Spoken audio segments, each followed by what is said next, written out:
On this Saturday night, 2 shots to travel.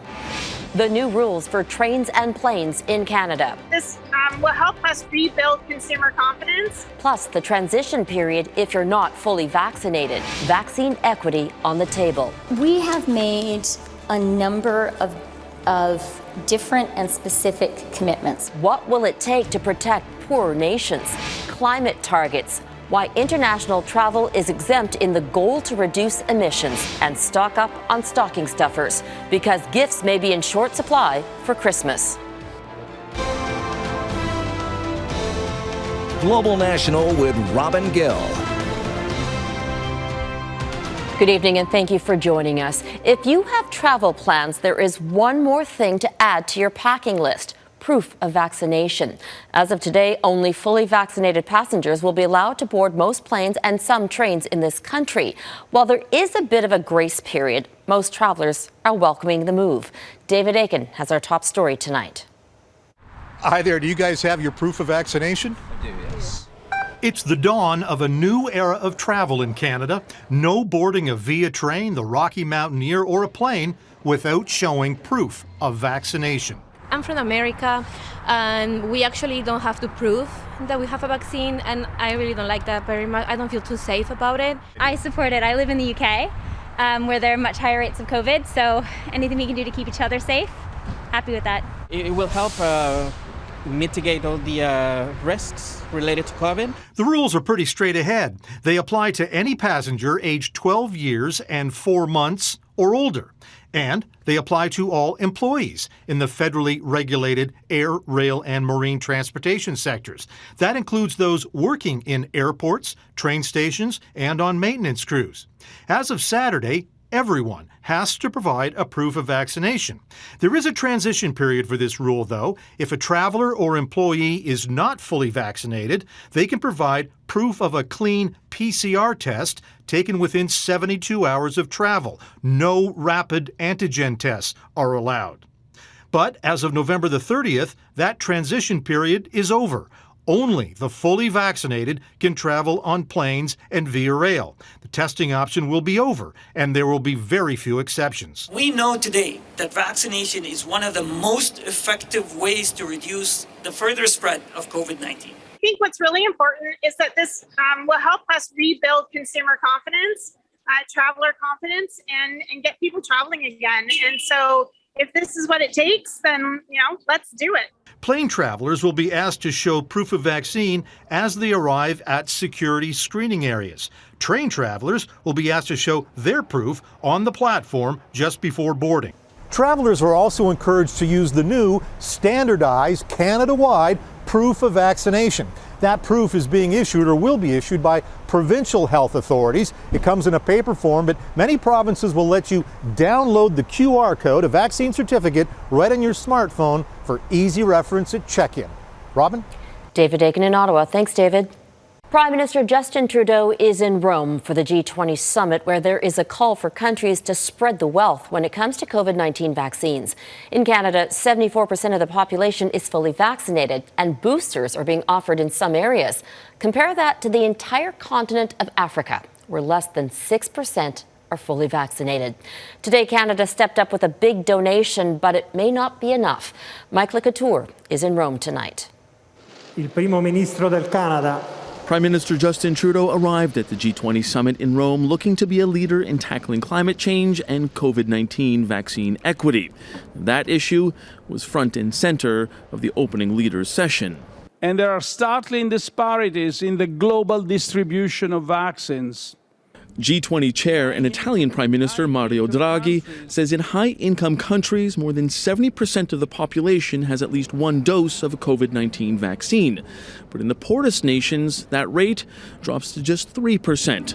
Hoping to correct that imbalance, Canada announced it's increasing its commitment of COVID-19 vaccines to lower-income countries. The 200 million dose commitment, which includes, as I said, announced today, 10 million doses directly from Moderna that will come soon. The pledge is to use the COVAX system and bilateral agreements to get the 200 million doses delivered to low and middle income countries by the end of 2022. Some have suggested richer countries should forego booster shots until developing nations are fully vaccinated. But some of our allies aren't on board. I do not agree with that thesis. What I do agree with is that we have to make sure, through the COVAX programs and the other initiatives, that enough vaccines reach the parts of the world which have difficulty to get to access to vaccines.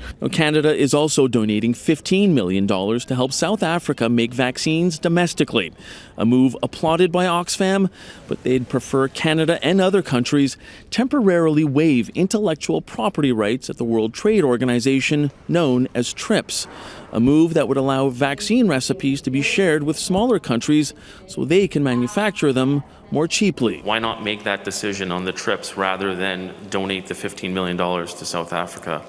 Well, I think we can walk and chew gum at the same time. They'll really have most bang for their buck if they also support the waiver on intellectual property rights at the World Trade Organization and step up pressure on pharmaceutical companies to share their vaccine technology and know-how. Now, of the 200 million doses pledged by Canada, just 3.4 million have actually been delivered to the countries that need them.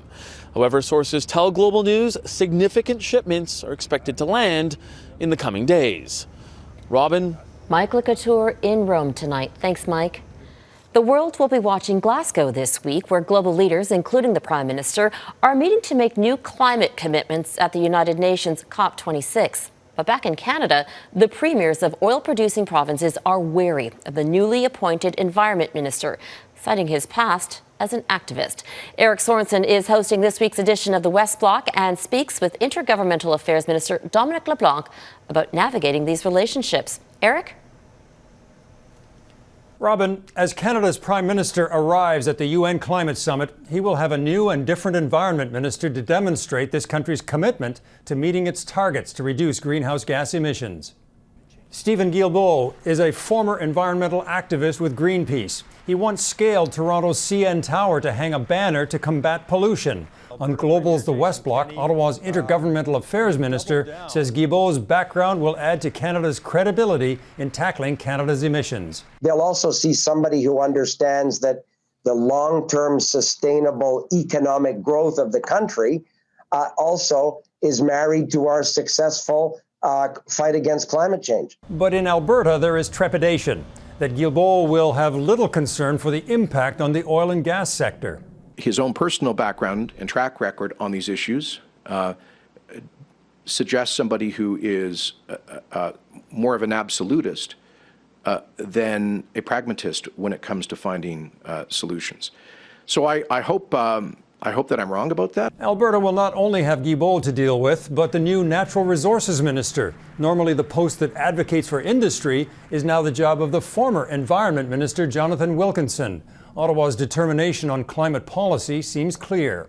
We think that Canadians in every part of the country, including in Alberta, want the government to take concerted, effective action, ambitious action in the fight against climate change, but at the same time recognize that that very work is essential to ensuring long-term sustainable jobs, not only in the resource sectors, but right across the country. Dominic LeBlanc says he has a constructive relationship with Alberta's Premier, but it will be tested as Canada prepares for the UN Climate Summit in Glasgow, promising that it will meet its climate change targets. Eric Sorensen, Global News, Ottawa. And Eric is guest hosting for Mercedes Stevenson tomorrow. You can catch his full interview with Dominic LeBlanc on the West Block right here on Global. Most world leaders are flying to Glasgow for COP26. Global aviation accounts for about 2.5% of the human contribution to carbon dioxide emissions. Those emissions created by the international air travel industry will not fall under any agreements reached at the summit to drastically reduce the amount of CO2. Redmond Shannon explains why and how airlines may not need to take any action for years to come.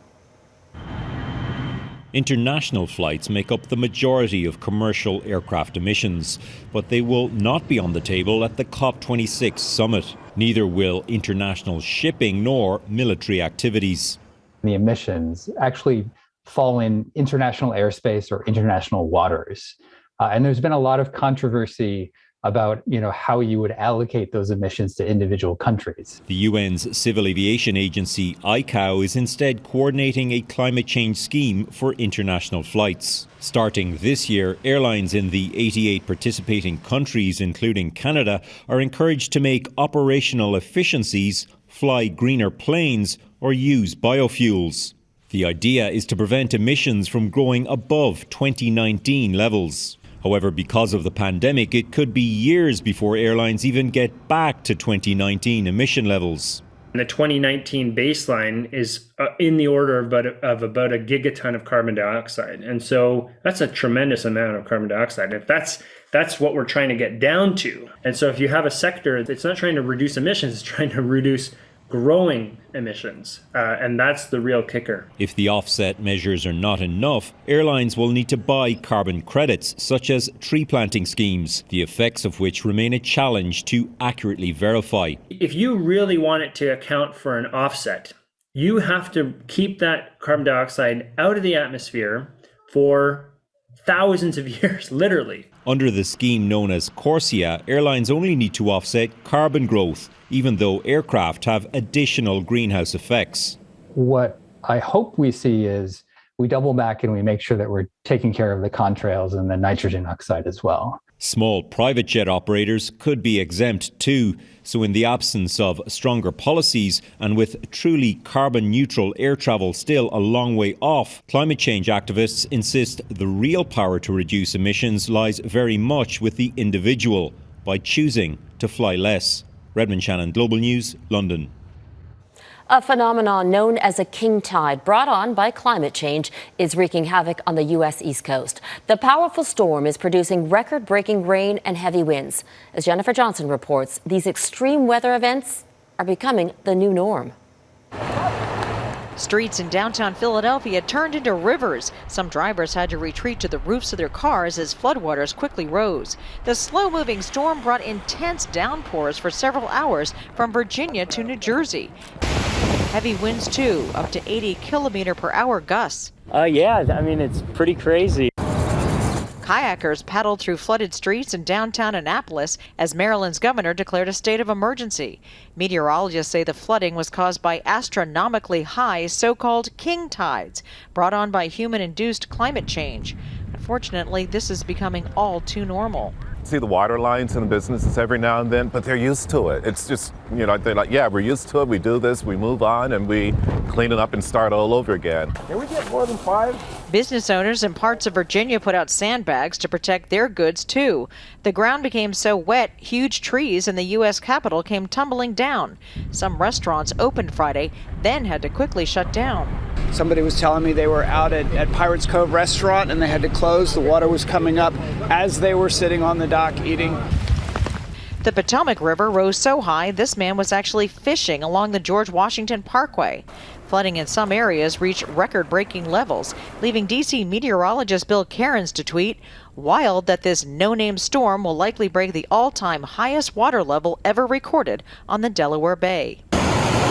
Experts say coastal cities and towns are seeing more and more major flooding from meager storm systems, another costly and dangerous result of climate change. Jennifer Johnson, Global News, Washington. Manitoba's Progressive Conservative Party has chosen its new leader and the province's next premier.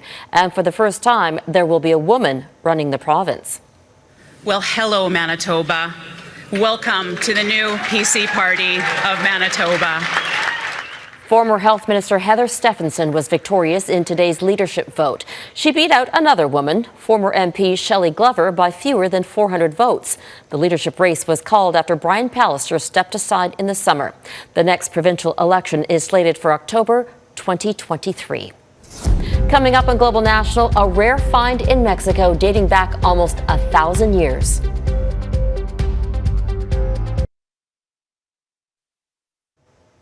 Spain's military has been deployed to La Palma Island, where the Cumbre Vieja volcano has been spewing red-hot lava along with smoke and piles of ash for nearly 6 weeks. The rivers of lava have destroyed more than 2,000 buildings and forced about 7,500 people to flee the island. In Sudan, protests against a military takeover have turned deadly. Sudan's Central Doctors Committee reports 3 people were killed and dozens more injured when security forces fired on crowds demonstrating in a city near the capital, Khartoum. It's believed hundreds of thousands of protesters took part in the anti-coup rallies. The military seized power on Wednesday, detaining the prime minister and members of the country's transitional government. In neighboring Ethiopia, rebel fighters claim to have captured control of a strategic city. Armed forces from the Tigray region say they have entered the city of Dessie. But Ethiopia's government denies its military has been pushed out. The conflict in the country's north erupted nearly a year ago when Ethiopia's Prime Minister Abiy Ahmed launched an offensive against the Tigray People's Liberation Front. Both sides have been accused of killing civilians and carrying out atrocities. More than 1.7 million people have been displaced by the fighting. Archaeologists have discovered a Mayan boat in southern Mexico, believed to be more than 1,000 years old. The 5-foot wooden canoe was found almost completely intact, submerged in a freshwater pool in Chichen Itza, which was once a major city of carved temples and towering pyramids. The rare find was uncovered during construction work on a new railway in the city. Still ahead, the solar superstorm, the once-in-a-century event that could wipe out the internet.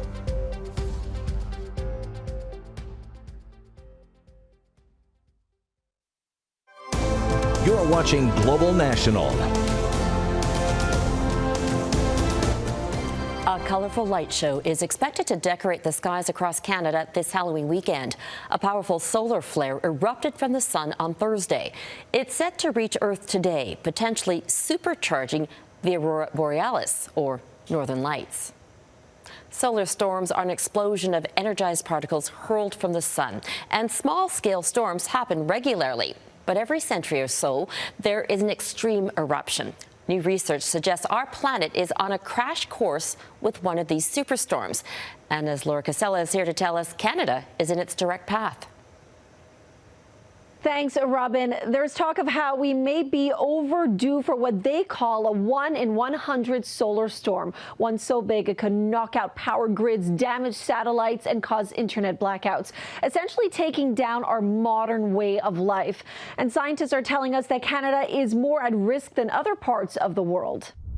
That's because our country is closer to the North Pole, and charged particles from solar flares are pulled in by the Earth's magnetic field and drawn towards the poles. And Canadians should hold on tight because the planet is entering a busy season for solar storms. According to research scientist Robin Fiore, high solar activity occurs on an 11-year cycle, and we just got out of a low period.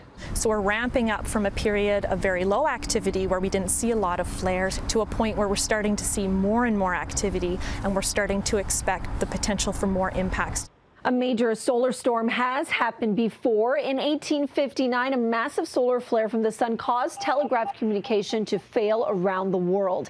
It was so powerful that it set telegraph lines on fire. Impacts were quite wide-ranging, to operators being severely shocked or maybe having some temporary paralysis in their fingers, to the system not really working properly. Now, major utility companies are preparing for the big one in case there are sudden electrical surges caused by storms. We'll have more on the measures engineers are taking to keep lights on and the power grids running on the new reality tonight at 7 p.m. Robin? All right, thanks for that, Laura.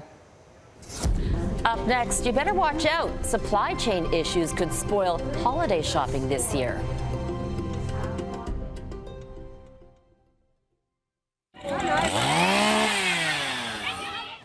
It wouldn't be Halloween without monsters. There were some pretty frightening outfits for the annual festival at Germany's Frankenstein Castle. And it should come as no surprise, costumes from the popular Netflix show Squid Game are among the top trends this year. But an Edmonton woman captured a global feeling of 2021 by dressing up as the Ever Given container ship. This version is more appropriately named Ever Stuck. You may remember the ship blocked the Suez Canal for a week in March, which had an impact on global shipping for months. Well, Well, the supply issue may affect your Christmas plans. Analysts say don't get stuck and suggest shopping early to avoid disappointment. Anne Gaviola continues our special coverage and digs into supply chain issues for the holiday season.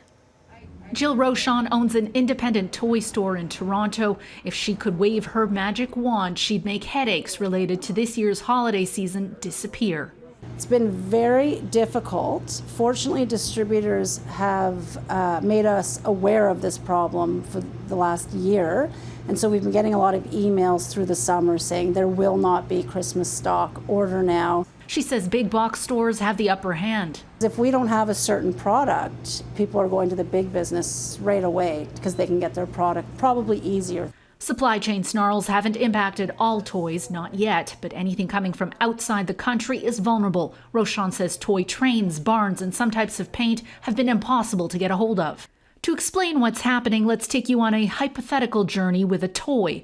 There's a delay in manufacturing because of rolling blackouts impacting factories in China, and there's a resin shortage, a key component for making plastic toys.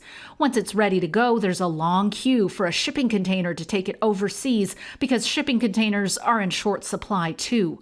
Plus, there's a shortage of workers to load and unload the ships. When it arrives on North American shores, there's a shortage of truck drivers available to haul it to a distribution center before it finally arrives at its final destination, a store shelf. The ripple effect impacts more than just toys. The microchip and semiconductor shortage could affect delivery of the latest and greatest tech gadgets. eBay Canada says it's already seen an increase in buyers looking for hard-to-find items. It's expecting that to accelerate with holiday shopping. Like, I've got 4 boys. They're not each getting new iPhones, but I can buy certified refurbished on eBay. Imports like decorations and artificial Christmas trees could be delayed, in short supply, and more expensive, creating an opportunity for homegrown real trees. The nice thing is we've got acres and acres of Christmas trees all across Canada. With demand expected to be strong this year like it was in 2020, be ready to roll with the punches. Come out of your comfort zone and try something if you can't get the tree that you're used to. The advice this year is shop early, be flexible, buy secondhand, pare down your list. And if there's an item that you have your heart set on but it's not going to arrive in time, maybe consider repurposing it as a Valentine's Day gift. Anne Gaviola, Global News, Toronto. Already talking about Valentine's Day. That is Global National for this Saturday night. I'm Robin Gill. Tonight we leave you with a look at the drive-through Halloween Light Festival in Richmond Hill, Ontario. The Night of Lights is made from more than 1.5 million lights. It stretches over 2 kilometers. Thank you for watching, and we'll see you back here tomorrow. Have a great night.